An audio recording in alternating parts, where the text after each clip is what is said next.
生关键时刻，之前华为的长公主孟晚舟在过境加拿大的时候，居然被逮捕，居然被拘禁。这个在国际上来讲，当然是天大地大的事情，也没想到同样的场景竟然在德国发生了。现在德国在进行了一个非常大的太阳能的一个国际会议，国际会议里面，现在全世界最大的太阳能业者当然在中国，所以中国派出很多人来参与这个活动。可没有想到，一个汉莎航空在 landing 到了慕尼黑的机场的时候，德国的这些特勤人员居然就到了这个机场，马上就拘捕了一些人，而且有一个人他居然被抓去问话，这个人当然被放出来了，可是现在这个人他已经被管制当中，他想说这到底发生什么事情了？德国跟中国之前不是非常友好吗？德国怎么可能对中国的商人，特别是中国光伏集团的高管，做出这么粗暴的一个行动？而且德国最近有一些行为耐人寻味，就是现在中国也要训练飞行员，中国要训练他的战斗机飞行员的时候，他有很多跟北约来借将，就没想到德国现在特别警告，现在德国的飞行员甚至也警告中国，不可以用北约的飞行员来训练你自己的这个所谓的战斗机的飞行员，因为你这样子会把北约的机密泄露出去。好，这段里面，战略专家林廷辉也加入我们的讨论。廷辉你好。大家好。好，刚才讲的是现在在进行那个慕尼黑国际太阳能技术博览会，这是全世界最大的太阳能的博览会。对，没错。结果中国参加，就没有想到他们搭着汉莎航空一 landing 的时候，对，有人被抓起来了。而且这件事引起了目前德国还有中国都非常重视这件事。为什么呢？因为目前为止来说，德国人士他抓了中国太阳能的高管，而且一下飞机就马上把你逮捕，把你抓去问话。那当然后来已经被释放回到饭店，但是现在有人说什么不止一个，有人说好几个，不止一个，那到底是怎么样？你看中国马上就说了，你看这个《环球时报》独家，中国太阳能业者一个高管被强行带走，所以中国现在炸锅了，用强行带走。为什么中国炸锅？因为他们想到了孟晚舟，因为孟晚舟当初呢，到加拿大的时候被这个加拿大的人把他抓走，皇家警察把他抓走之后，就一去不复返，过了好几年才被放出来，环球时报讲是用武力带走的呀。对，所以现在难道又是孟晚舟事件重演吗？所以中国相当的重视这件事情。好，那为什么会有这件事情？因为主要原因，他们一些中国目前为止太阳能产业的高级人士，他们要准备到慕尼黑这个去参加德国的这个国际太阳能的这个技术博览会。那因为这个商机非常大，所以他们一下飞机后，居然被抓。所以目前为止来说，有人就说德国上好像有准备非常多的这个资料，海关资料，你坐在什么位置我都知道非常清楚，我就是把你抓起来。所以这个到底是怎么一回事？现在大家都雾里看花。那除了这个之外，那美国现在又宣布了新的新的一轮的这个黑名单，所以看起来的话，好像全世界都跟中国在为敌的一个情形啊。所以围堵中国、包围中国，甚至把中国当成敌人，对，氛围越来越强了。刚刚讲这件事情，在中国的财经界真的炸锅了。当然讲，中国光伏企业的高管在慕尼黑被带走，然后呢？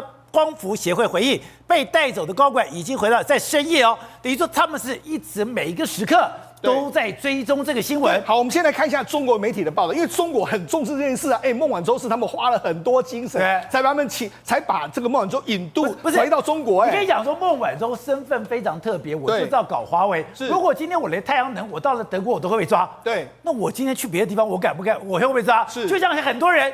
他不敢去中国一样，所以现在为止来说啊，你看中国上海证券报马上就说，指中国有太阳能企业人员呢，在参加这个慕尼黑国际太阳能博览会的时候，在机场被抓走。他有一名这个企业人士证实有一个常州未上市的太阳能的组装业者的高管被带走。那个人呢，但飞机抵达机场的时候，那个人被数名穿制服的人把他带走。还有另外一个消息人士说，这次被带走了不止一个人，所以有很多人。他说其中某知名太阳能的老板呢，在现场被拦住，被盘问了很久才被放行，所以有些人是被抓走，有些人还在那边盘问，所以他弄了非常久。那甚至还有人说，他看到说他们有一个这个海关名单，名单很长，而且非常详细，连这个人在飞机上的坐的位置，然后你到德国住的地方都掌握得非常清楚。他说好像都是掌握各种资料，就是准备要来抓你的啦。那到底是怎么一回事？你看，在中国一直在报道这么多。好，另外除了上海证券报之外，这是这个第一财经。这个第一财经马上就说，你看他马上就打电话给这个中国的这个德国的警方，德国警方马上就回复，他说，德国联邦警察，他说穿着制服，这个在来自上海的这个LH727的航班抵达时间逮捕了一个人。所以呢，他就说他确实证实说，的确我有逮捕人。那他目前为止来说啊，整个中国的官媒还有太阳能协会，他们都不太敢讲这件事情。为什么？因为他们很怕这件事情，马上就有人说，已经这个被带走了高管，已经回到酒店饭店了。那还有说，关于这个我们官服业者被德国带走的消息，确实有很多不实。好像官媒还有太阳能协会都一直在洗刷，说没有这件事，好像想要掩盖这件事。好，那到底是发生什么事呢？因为很简单的一个状况，因为德国之前有对中国，因为中国用太阳能低价倾销过去，他们有所谓双反政策，反倾销跟反补贴。宝姐，这个在德国是要判刑的哦。你来了，我刚好就把你抓起来，有点类似什么？我们之前不是有面板业者的高管吗？不是被判说反倾销吗？那你到美国，他都把你抓起来了。那现在一模一样，你来之后我就把你抓起来。那我觉得呢，可能是怎样？这些高管认为说我过去也没被抓，没关系啊，现在我就来了之后没想到就真的被抓起来了。所以这次告诉你什么？我觉得过去可能德国对你也是睁一只眼闭一只眼啦，但是现在呢，可能德国不一样啦。可是我现在因为德国现在跟这个所谓的中国有相当多不愉快的事情，一个一个爆发，所以他现在就趁这个时候把你抓起来，而且这可以表达什么？我们最近不是在讲吗？乌克兰在整个这个俄罗斯的这个战场上面在反攻嘛，在反攻的时候，那当然我趁这个时候把中国的这个太阳能高管，而且你本来就是犯我德国联邦的罪，把他抓起来，那也是刚好而已啦。而且刚刚讲的，德国如果只是单一行动，你还觉得那可能是小题大做，因为德国最近对中国的态度已经不一样了。对，而且德国最近在俄乌战场上面是赶快拼命的要丢新武器进去，他的立场跟之前有非常大的一个反转。最近刚刚讲到的，你现在训练歼20的飞行员，你现在训练你中国的飞行员，对，德国已经警告了，你在训练这些飞行员的时候，不可以用北约的，对，特别不能用德国的战斗机飞行员。是刚才宝杰讲到说，德国现在在资助这个乌克兰的时候非常大力。那你知道，他刚刚显然跟中国就站在一个敌对面的这个状况嘛。好，那我们讲，像这几天的时候，为什么德国会突然硬起来？因为德国有一个民进的报道，有一个民进周刊一个报道说，让整个德国完全炸锅。为什么？他就说，过去10年里面有非常多的这个德国的前空军飞行员在训练解放军，他说至少有3名训练有素的德国飞行员在中国，而且他们都知道北约的机密。所以这就是知道北约机密的飞行员在中国。你看，这是他们的相关的这个报道。那报道里面来说的话，你看有相关的这个照片，这就是习近平嘛，对不对？然后这个疑似是解放军的这个状况，然后这就是他们报道里面，他就说什么？这些德国战斗飞行员在中国做什么？对，那前飞行员显然在中国提供军事训练，还有赚取巨额的薪水，因为他们都给他非常多的这个薪水，所以他可能给他北约的相关的这个军事知识，还有机密的这个作战的这个战术，还训练了攻击台湾的攻击的场景，所以这些来说，对德国来说没办法接受啊！我们训练的，而且你刚才讲的是德国安全官员讲的，对，这些飞行官员演练了进攻台湾的攻击场景，对，而且那他们就说，这个还是有一名这个中国的间谍说了，他们有3名这个空军的这个前飞行员在中国领这个高达年薪数十万欧元，然后他们退役之后开了这个顾问公司，而且用这个在这个塞西尔群岛里面这个注册，所以躲避德国的这个相关的状况啊。目前至少有彼得啦，还有什么德克，他们至少都是曾经飞过这个台风这个战斗机的飞行员，他目前为止都在中国训练。好，那到底在哪里训练呢？宝杰，在东北的齐齐哈尔。听到这个地方，我们以前可能在历史上，在念地理有念过，它很偏远，然后它每天只有一个班机从北京降落在这个地方，然后空服员会确保说降落的时候所有的这个窗帘都关闭，这么神秘，没有人看到这个在停机坪还有在机库里面的这个中国战斗机。那你看，他就说这个台风战机的这个前飞行员亚历山大就在这边生活跟他就住在这里。对，那没错，他说目前为止在附近有出歼20的这个战斗机，还有歼11的这个战斗机。现在你看到的画面，对，就是东北齐齐哈尔的这个神秘机场。对，你看，就是这个机场，这是德国们拍出来，或者是后来有人取得相关资料，里面有很多歼20，还有歼11，他们在这个地方。那很多飞过台风战机的德国飞行员在这个地方，而且这个当然没办法接受，德国会说，我好不容易训练了这么多这个飞行员之后，我当然怎么能为你所用？而且你知道北约机密，对，那你知道为什么这个很重要吗？第一个，因为美国之前就曾经有很多美国的飞行员到这个中国大陆去帮这个中国大陆训练解放军，那美国用什么方式吗？你这飞行员，我千里诛杀你，那怎么诛杀？有抓起来吗？对，没错，有一个飞行员叫杜根，他其实之前在这个训练解放军，那当然他不敢回到美国，他也知道，就要去澳洲，就在澳洲之后，没想到澳洲就把他抓起来，澳洲就说你这个澳洲把他抓起来，对，澳洲说你这个好像我把你抓起来，抓起来之后马上就把他引渡到美国去。对，引渡到美国去之后，哇，糟糕，他一定会被判非常重的重罪。还有什么？英国国防部他也公告哦，他说我们有30名的前皇家空军呢，已经目前为止也为他们训练了。这些人呢，恐怕未来的能够回到英国嘛？所以我才说，现在这个欧洲各国是在盘点说，我们到底有多少飞行员到你中国去训练？这些人呢，我们可能都要把他抓起来，或者可能要把他处以国家的一些相关的惩罚。而且，如果你按照这个薪水，他们都是将近1000万年薪他们当然是因为年薪高，所以他们去中国。好，那这件事到底多重要？因为明星报道出来之后，大家完全不能接受。德国媒体、德国这个政界炸锅，说怎么可以这样？我们飞行员他知道我们很多机密，那这样不是外流给这个中国吗？就你知道，在这个香格里拉会议的时候呢，你知道德国的国防部长这个皮斯托瑞斯，那另外一个他跟这个中国的国防部长有李尚福，他们有见面。就见面之后，没想到他就说，这个德国的国防部马上就跟他说，你立刻要停止挖角德国的飞官。如果我也这样做的话，你大概会很不高兴吧？他就这样讲，就没想到李尚福马上停止挖角德国飞官。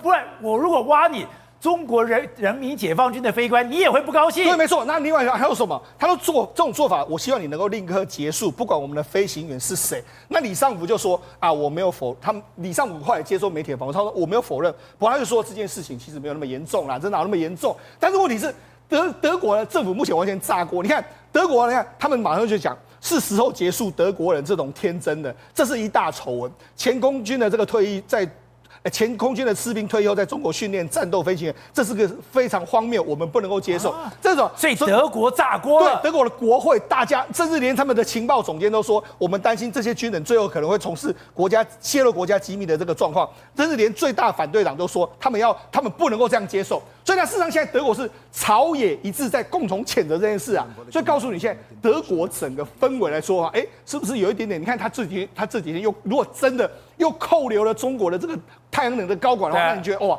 德国跟中国的关系未来值得大家观察后续的发展。而且美国现在又增加43个实体清单，对，而且这实体清单里面，你帮助中国训练飞行员的公司也变成了美国制裁的目标了。对，没错。好，那他这个动作就有点好像跟这个德国一起来呼应的这个状况，因为根据美国之音或是他们的报道，他们把43家实体清要列入这个出口管制。好，那列入出口管制里面来说有几个，譬如说像南非的这个试飞学院，这里面来说其实呢，我们刚才讲嘛，有很多飞行员就是透过这个在南非，他就到那个地方去，所以他现在把你列为这个实体的这个清单。好，那除了还有什么呢？还有非常有意思，叫先锋服务。先锋服务讲的是什么呢？其实我们讲，它其实就是黑水。黑水就是在佣兵嘛，海外佣兵嘛，干这件事情嘛。那这个先锋是什么？先锋就是黑水他们到这个香港成立的。那为什么要惩罚他？因为目前为止来说，他可能就在中国“一带一路”很多这个方面来说，是由黑水不方便出面嘛，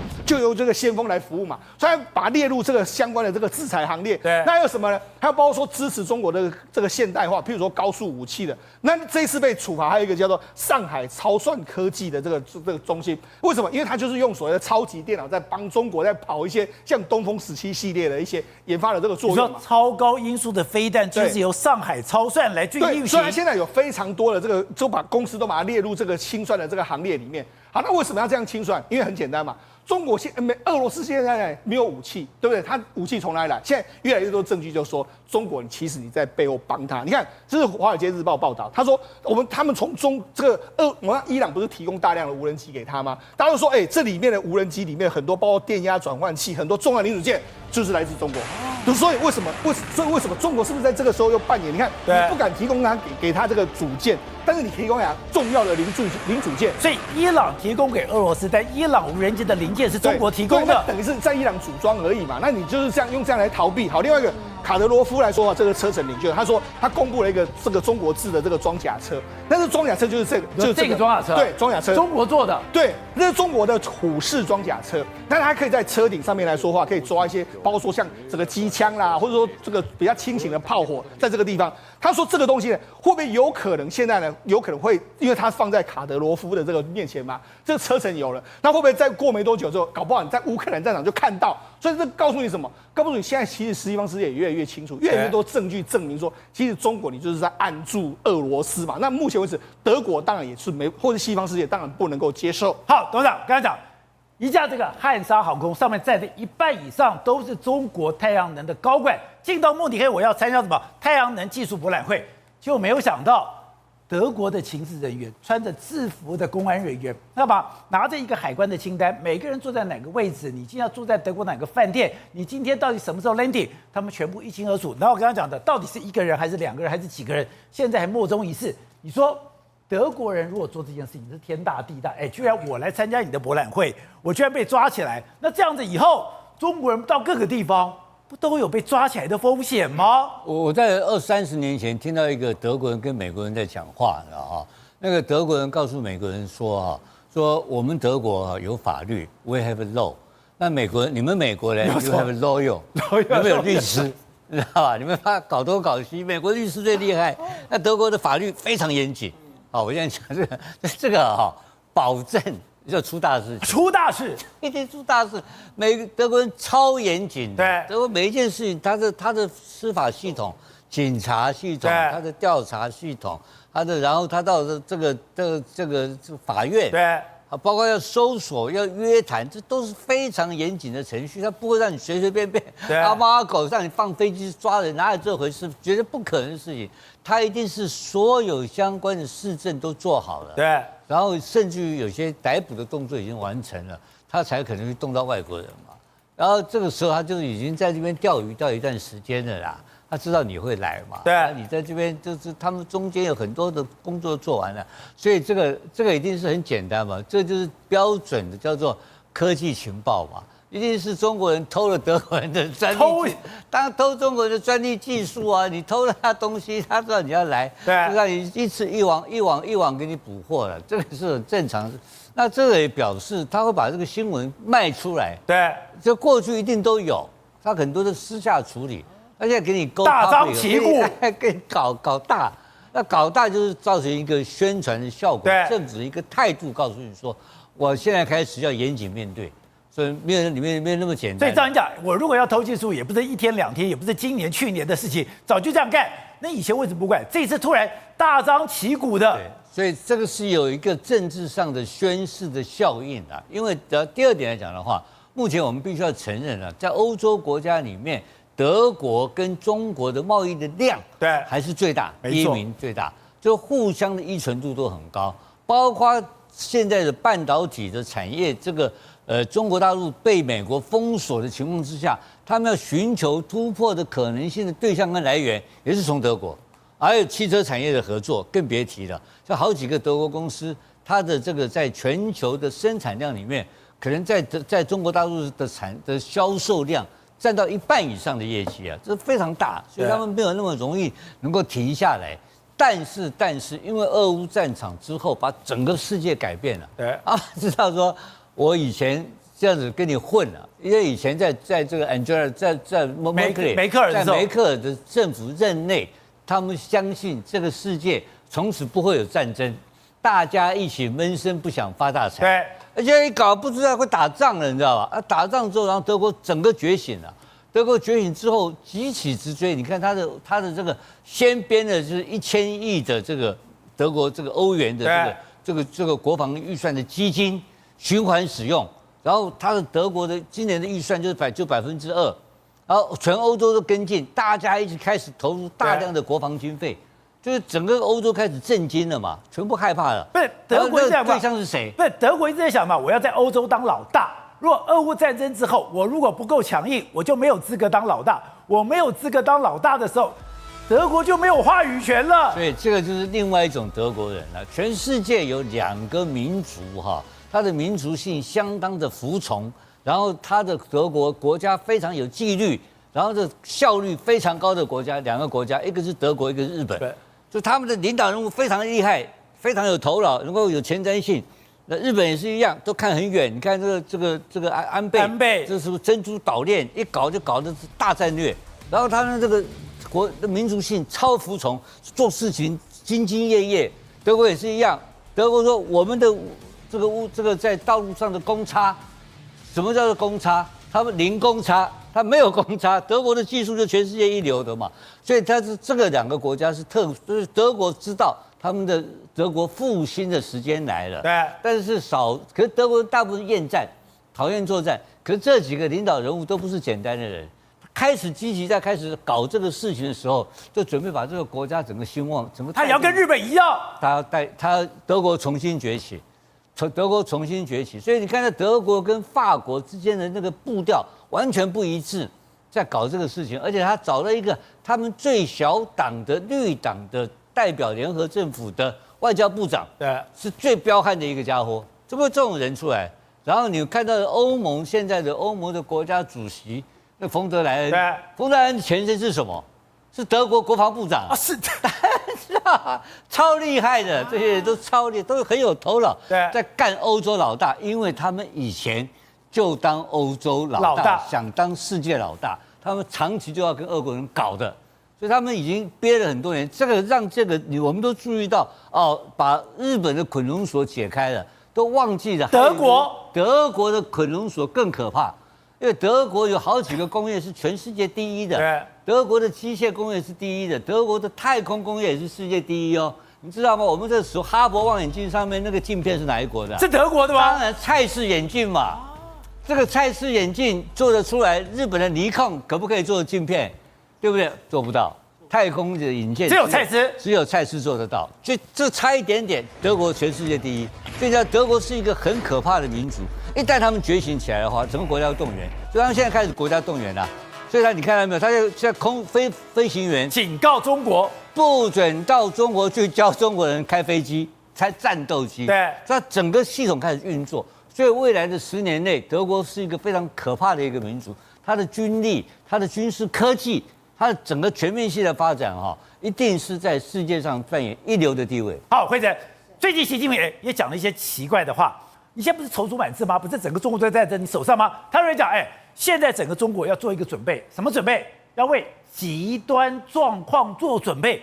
中国到底发生什么事情了？中国面临了极端时刻了，是惊涛骇浪啊！为什么？因为内外交迫。什么叫内外交迫呢？在外交上有外交上的一个跟全世界民主国家对的一个严峻。在内政的部分呢，现在竟然我们都知道，房地产是一个一个国家经济，尤其是中国经济非常重要的火车头哦。结果现在这个火车头感觉上好像要撞车了，你知道为什么这样讲呢？现在目前为止，已经有大概11家的房地产业者。他们将要面对这11家都是在 A 股上市的，他们即将要面对，如果你连续20天的交易日，你的最后的一个成交额都只有低于1块人民币以下的话，那连续20天你就要被迫下市，所以呢，就等于是你的所有股票就会变成是被压抓没有用了。我跟你讲，中国的房地产是中国所有产业的火车头，它的兴衰跟它的房地产有很密切的关系。对。所以，如果中国房地产是下市，就代表这个产业完蛋了，完全完蛋，而且它会产生一个结构性的风险哦。因为如果你房地产开始进行一个倒债的话，那你会牵累到谁？就是金融体系。那你金融体系再弄下去的话，你就会影响到你金融体系的一个信用平等，所以它就会产生一个系统性的风险。2008年的金融海啸，中国版可能在2023年的今天可能要发生。为什么会这样讲呢？他们说中国今年光是房地产所有的房地产内债跟外债加起来的一个债务要到期的这个债的总额来到了2.54兆人民币。今年的6到8月会是一个密集期，就他以前发很多债，你发很多债，你就要陆续还债。就是你现在面临到有2.54兆，要在今年要必须被迫还债的情况之下，他还不出来，当然就会影响到营运发展。而第一个在 A 股被迫因为触及到它的面额低于1块钱被迫下市的蓝光，现在出炉了。蓝光，你知道他们本来是4川一哥，他们曾经有一个口号，它什么口号呢？整个中国经济发展史，光从蓝光这家公司就可以看得出来。它本来只是一个区域型公司，这是他们的宣传片。而且你知道吗？它在2020年的时候又入围中国100大的一个房地产业者，而这是蓝光第14度的入围，14度入围还不夸张，夸张什么？它连续13年都入围啊，所以它可以说是中国的一个四川这部分非常重要的一个房地产业者，可以说是 No.1。你知道吗？它的营收哦，2015年是183亿，2016年是301亿，几乎是 double， 到2017年又成长了快1倍，到了582亿，2019年突破1000亿哦。然后你知道负债多少？1600多亿，所以你就知道这个公司不断的盖，但是都其实感觉是举债。然后后来，所以这就出现了问题。当你的中国的过去2-3年因为风控的关系，因为疫情的关系，全面急动情况之下，一都登谁围过来，所以这些房地产业者全部都面临到现金短缺，房子卖不出去。照你这样讲，他是中国房地产的模范生呢，对，模范生都垮了，模范生都垮了。然后现在大家都在担心，它是第一个骨牌，它已经开始下市。那刚提到了11家都面临到这个情况，第一个已经出现了，那未来的另外10家是不是也会像骨牌一样一个一个倒下去？现在连北上广你的房地产都崩跌，北上广房地产崩跌说什么啊？我就说，你不可以降价，你降价我就要法办你。结果你不让我降价，对不对？我就送黄金，我就送等值的东西，我就相对的状况代表，这个房价的下跌，你根本就止不住了，完全止不住。这是因为中国政府的强力要求之下，你绝对不可以带头下杀。你如果带头下杀，而这个幅度，比如说是3成、5成这样开跌的话，可能会导致全中国房地产的价格的一个泡沫跟崩盘。所以呢，他们这个厂商为了房地产业者为了要卖房子，做出什么事？送黄金。他们杭州这送黄金，其实一送就是送1公斤，1公斤黄金可能新台币也要个100-200万。这是为什么要送那么多黄金？如果你不送黄金，根本是没有人要来看房子。而且这如果是连杭州都发生这样的状况，那更何况其他的2线、3线城市。所以今年大家其实在关注的一个重点就是房地产的问题，到底什么时候会正式开始引爆？对，现在中国有很多东西，我跨博呢。你照讲，你这种专制的国家，你应该什么？整个国家号令一致，你要如背实指，号令往东，就往东；号令往西就是往西，要举国一致。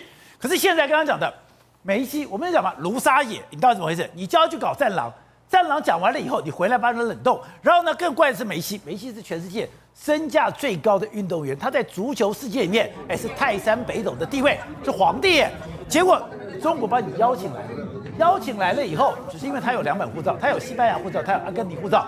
结果他带了西班牙护照的时候，太有名了，说你不是阿根廷人吗？怎么拿的西班牙？我今天拿的是西班牙，没有拿阿根廷。不对，西班牙没有免签在台湾不是免签吗？你台湾不是中国的一部分吗？结果因为签证的问题，他居然把他扣留在机场2个多小时。还有你进到中国去之后，你竟然把他控在的那个饭店，你不可以参加这个公开活动。你不是把他找来，中国怎么可能出这种事情呢？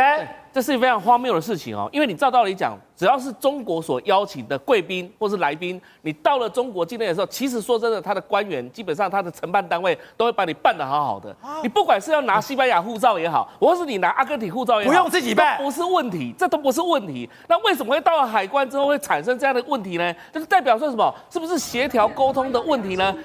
那又有一件事情，如果真的是这样的话，那代表说整个中国的这个机构是不是失灵了？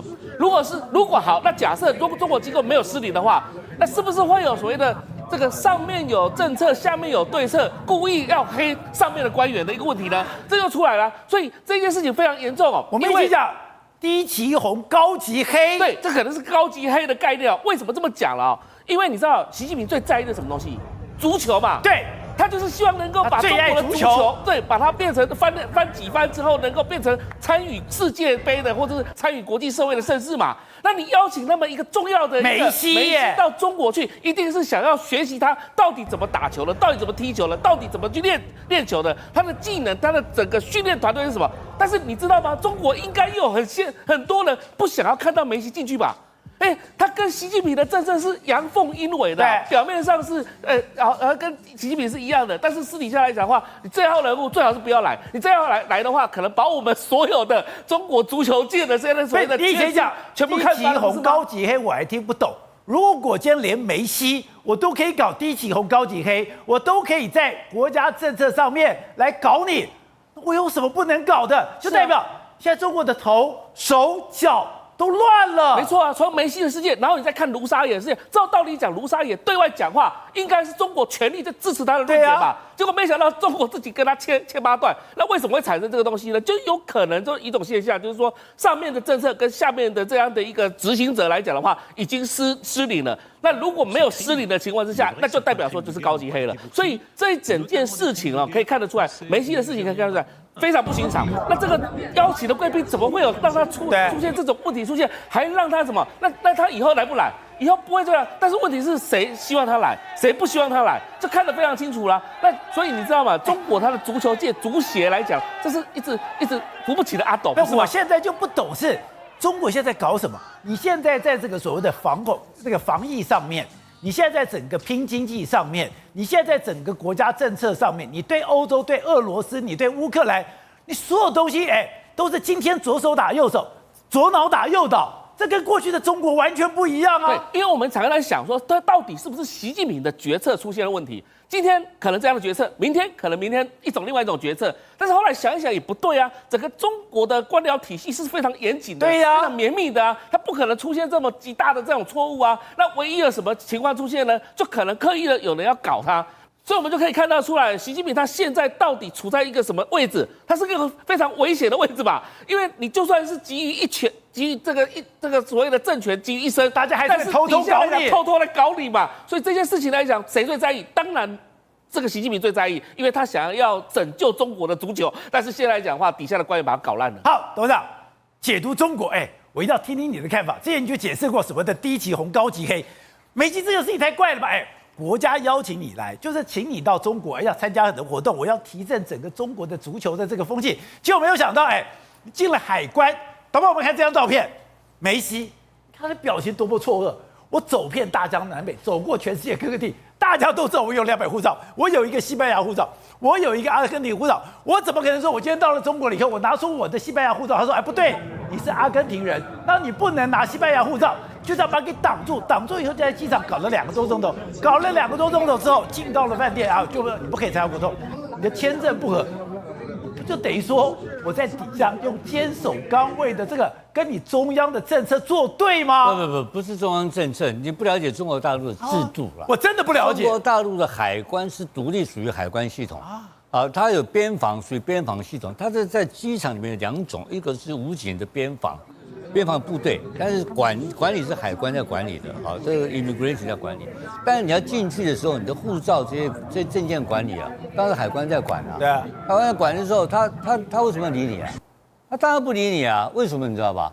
因为中国是官本位，你要知道，官本位，你是官，我就有官员来接待你，我会帮你打通关，我会跟你从机边接放，对，有给你很高档车子来接你。你看马英九下车的时候，开始一大堆有一大堆保安等等，有一整套的规格，它有一个整个官方的，所以叫官本位。可是梅西耶，梅西，老百姓，你在做生意的，假的，你来家探气，我都赶紧醒，我是海关，你跑来这边赚钱，你跟些什么体育公司阿猫阿狗的，你这边赚钱，干我鸟事！我为什么给你方便？我当然不给你方便啊！你先也没跟我打招呼，真的吗？当然没跟我提前我搞拜庙也没有拜好，我当然给你卡你啊！所以中国讲卡一卡，不怕官，只怕官。当然庙小妖风大。他不是妖风大，他是官大。他总共共产党有9000万党员，其中有3000万是公务员，这3000万公务员就管理这14亿人口，开玩笑，这个多大？对，共产党管一切，就怕管。对，所以他这个课他吃死了嘛。找麻烦找不到，你自己送上门让我找，我当然刁你啊！搞2个小时正常，后来进去了没有？进去了，还算不错了。我们台湾有人去了，弄2个小时原机返回的还一大堆嘞。可你看梅西那个表情多么错愕啊！这是我错愕，这个全世界都一样。如果你只要是活老百姓，到中国大陆都被他窝囊的，没这回事。他官来接你，你就 OK， 你就有面子嘛。对，所以我讲官本位，共产党那边你生意做再大没有用，因为很简单，你这个生意是很简单啊。阿里巴巴、马云这些人啊，这共产党说明天不给你了，你就变成穷光蛋。梅西就是这种货色，他来大陆赚钱，他在这边疯狂，是球迷跟他疯狂。哎，跟我世聪最喜欢的梅西耶。那我海关一个月领5000块人民币，你梅西来了找我麻烦，我要给你过。他搞不好被记过，我还封我要跟你签，我要跟你拍照吗？我理都不理你，摆个碗娘脸叫你滚蛋了，没这回事。